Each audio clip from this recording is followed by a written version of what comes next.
माणसाने लढवून मिळवला हा इतिहास आपल्या सगळ्यांना माहीत आहे आणि संयुक्त महाराष्ट्र असं सहजासहजी मिळालेलं नाही। त्यासाठी 107 हुतात्म्यांनी आपल्या प्राणांची आहुती दिली, बलिदान दिलं।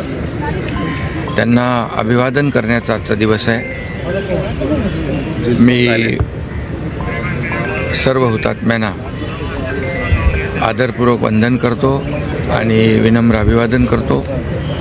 1 मे हा आपण महाराष्ट्र दिन म्हणून साजरा करतो आणि 21 नोव्हेंबर हा महाराष्ट्र राज्य हुतात्मा स्मृती दिन म्हणून पाळतो।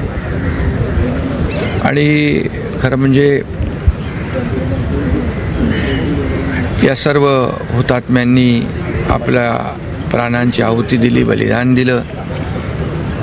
65-66 वर्षापूर्वीचा काळ डोळ्यासमोर जर आणला तर एक संघर्ष आणि जे काही मुंबईकरांची महाराष्ट्रामध्ये जी काही